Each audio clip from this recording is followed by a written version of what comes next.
देश में जितनी भी निंदा की जाए उतनी कम है। ये प्रतीत होता है जो देश की आज़ादी से पहले जो हथकंडे अपना देते हैं अंग्रेज जैसे लोग, वही काम कल बीजेपी ने किया। आप बताइए, हम अपने घर पे सुरक्षित नहीं हैं, हम अपने कार्यालय में सुरक्षित नहीं हैं। इससे ज़्यादा नाइंसाफ़ी और लोकतंत्र को गला घोटने का कोई दूसरा तरीका हो सकता है? आप बताइए, हम अपने कार्यालय में, हम अपने दफ्तर में, हम अपनी मीटिंग नहीं कर सकते। ऐसा आदिकाल से न तो हुआ था और न आगे पुनरावृत्ति होगी। इसके लिए हम सारे इंडिया गठबंधन के साथ ही आज कांग्रेस के साथ। अच्छा टंडन महाराज जी, आप तो विधायक रह चुके हैं। दुर्भाग्यपूर्ण घटना नहीं हो सकती है। आपने लोकतंत्र की हत्या लंबे समय से आप राजनीति में रहे हैं। आप बताइए, हम अपने घर में, हम अपने कार्यालय में बैठ के अपनी मीटिंग कर रहे हैं और लोग, भारतीय जनता पार्टी के लोग आ रहे हैं, जबरदस्ती गेट तोड़ रहे हैं, गेट तोड़ के अंदर आने का प्रयास कर रहे हैं। हम लोग गेट को संरक्षित किए कि गेट ना टूटे बचे, और उसके बाद फिर जब गेट बंद हो पाए तो उन्होंने पत्थरबाजी शुरू कर दी। पत्थरबाजी शुरू कर दी तो हमारे लोगों ने, एक दो लोगों ने एक आध दो पत्थर उन्होंने ही दिए थे, है ना। तो बताइए, इससे बड़ा दुर्भाग्य क्या हो सकता है? बहुत शर्मनाक बात। एनआईए के पास पूरी रिपोर्ट थी, प्रशासन के पास पूरी रिपोर्ट थी। ऐसा होने वाला है। हरदोई में क्या हुआ? एडीएम साहब थे मौके पे मौजूद। सारी चीजें पहले से एडीएम साहब पहले रोक सकते थे, लेकिन नहीं। नहीं, आपने परमिशन पूरी देख रेख में ये खुद कराया गया। आप दूसरी बात ये है कि हम लोग जब कोई भी कार्य करते हैं, कोई आंदोलन करते हैं, कोई मीटिंग करते हैं सार्वजनिक रूप से, तो उसकी परमिशन चाहिए होती है। हम ये पूछना चाहते हैं आपके माध्यम से एडीएम साहब से, एडीएम साहब साथ में मौजूद थे, क्या परमिशन थी इस कार्यक्रम की? सीओ साहब से जो हमने रिपोर्ट के लिए परमिशन के लिए पूछा, थी तो उन्होंने दिखाएं।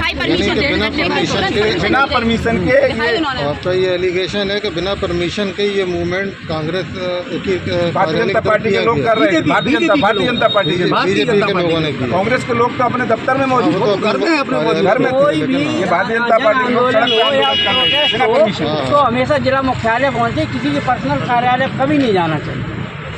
भाई, लोकतंत्र में सबको अपनी बात कहने का तरीका है। आप डीएम के आइए, आप सरकारी दफ्तर में आइए और यहाँ पे अपनी बात कहिए। ये तो थोड़ी कि किसी घर में जनता देख रही है, आम जनमानस देख रहा है, ये मालिक बने बैठे हैं, ये इन्हें पता नहीं है लोकतंत्र में जनता मालिक होती है। इनके आगे आने वाले इलेक्शन में इनको पता चल जाएगा, जनता इनको दिखा देगी मालिक कौन है। कि हम लोग अपने एक कार्यालय में बैठ के अपनी चर्चा भी नहीं कर सकते, और भारतीय जनता पार्टी के लोगों ने आके इस तरह का दुस्साहसिक कार्य करके, और हमारी रिपोर्ट नहीं लिखी गई। आप देखिए, दुर्भाग्य देखिए इस देश का कि हम लोग रिपोर्ट लिखा रहे हैं तो हमारी रिपोर्ट नहीं लिखी जा रही है, और उनकी रिपोर्ट इतने संगीन अपराधों में 307 टाइप की माने धाराएं उन पर लगाई गई। निश्चित रूप से जनता देख रही है, कांग्रेस पार्टी इसके लिए आंदोलन पर आएगी निश्चित रूप से, अगर हम लोगों को न्याय नहीं मिला तो। विधायक जी, जिस तरीके का वीडियो आई नहीं सामने, हमारा वीडियो हमारे पास है ही नहीं इस तरह का वीडियो। और ऊपर आप कार्यालय में आप समझ सकते हैं कि ऊपर कार्यालय में छत पर वहाँ पत्थर कहाँ से आ सकते हैं, आप समझिए। आज के बाद आगे का आपका क्या? ये तो कोर्ट का, अभी तो हम लोग कोर्ट में हैं, कोर्ट के न्याय पर हम लोग डिपेंड हैं, और जैसे ही कोर्ट का निर्णय आएगा हम लोग उसके ऊपर अपनी पार्टी के हाईकमान को इन्फॉर्म करेंगे, और जैसा वहाँ से आदेश आएगा हम लोग उसका पालन। सभी कम्युनिस्ट समाजवादी पार्टी के लोग हैं, कम्युनिस्ट के लोग। अभी आपके कितने लोग हैं जो पुलिस ने हिरासत में लिए अभी कोर्ट में? लोग 16 लोग वहाँ हैं अंदर, 16 लोगों को अरेस्ट किया गया, शायद एक आज और। आपकी तरफ से भी कोई तहरीर या कुछ दी गई? तहरीर दी है, लेकिन रिपोर्ट ही नहीं लिखने को तैयार है। तो इसको लेके आगे कुछ और? बिल्कुल, अगर वो नहीं लिखेंगे हम लोग डीजीपी से मिलेंगे, डीजीपी के बाद अगर शासन से मिलेंगे, और शासन के बाद नहीं होगा तो फिर हम लोग 156(3) में मुकदमा दर्ज करेंगे। ये अदालत से लेंगे हम आदेश लाएंगे। और जैसा कि आप लोगों ने देखा हुआ है कि हमारे लोगों ने कोई भी पथराव नहीं किया, क्योंकि जैसा बताया डमडम जी ने कि हमारे यहाँ ऊपर कार्यालय छत पे है, जीना चढ़ के है, गेट बंद था, पहले गेट को तोड़ा गया है, और जब इन लोगों ने पथराव किया है तब उन्होंने किया आत्मरक्षा के लिए।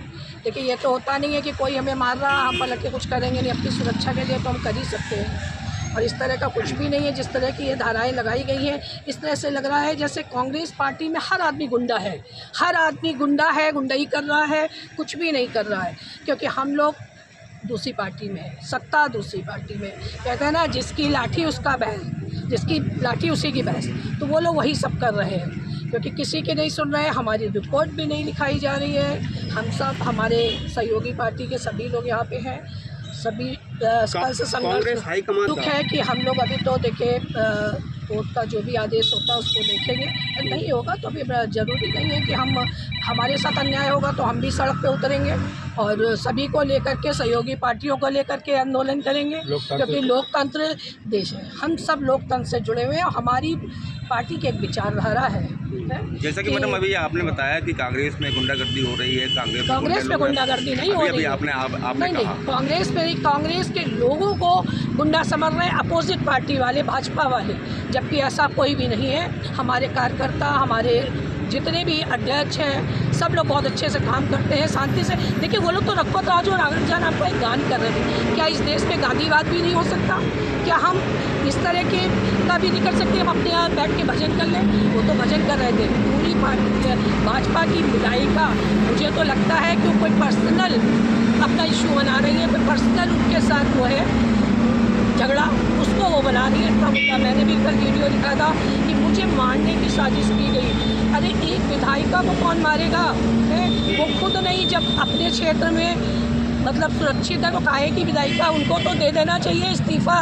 समझ में कि हम विधायिका हो गए, हमें साजिश की जा रही है। तो इसका मतलब हमारी कांग्रेस पार्टी बहुत मजबूत है। यहाँ का एक एक कार्यकर्ता बब्बर शेर है और हम लोग तो सिर्फ नफरत की, क्या है उसकी पूरी नफरत का मतलब जो हमारा टैग लाइन है, हम लोग तो मोहब्बत की दुकान खोले हुए हैं, मोहब्बत से सब काम करते हैं और यही है। बाकी हम लोगों का तो जो आज बिहार में हो रहा है, क्योंकि सब बौखलाया, पूरा बीजेपी बौखलाया हुआ है, पूरा देश बौखलाया हुआ है और वो देख रहा है कि वोट चोरी जो हमारा इतना बड़ा मुद्दा है, राहुल जी इतना बड़ा मुद्दा है, अजय राय जी महासचिव जी इतना कर रहे हैं। तो मैं ज़्यादा नहीं कहूँगी, क्योंकि आज की हम इस चीज़ को देखेंगे कि किस तरह से होता है और क्या न्याय हमें मिलता। हम तो न्याय की पुकार कर रहे हैं। आप भी एक महिला है और एक महिला के ऊपर ही अवध टिप्पणी जैसा जो वाक़या हुआ है, वो क्या कहेंगे? देखिए, आप भी जानते हैं, हम लोग भी जानते हैं। किसी ने की नहीं महिला के ऊपर? नहीं, किसी महिला ने कोई टिप्पणी नहीं की। ये सिर्फ एक प्रोपेगेंडा बनाया गया है कि देश में, क्योंकि हमारी पार्टी आगे बढ़ रही है तो एक तो उनको भी तो कुछ करने। देखिए, आप तो जानते हैं बीजेपी हमेशा ही इवेंट मैनेजमेंट कंपनी रही है। गाली दे रहे हैं और आप ही कर रहे हो, हम ही से पहले आदेश। तो ज़्यादा कुछ नहीं कहेंगे, क्योंकि आज तो हम इसका इंतजार करेंगे। धन्यवाद।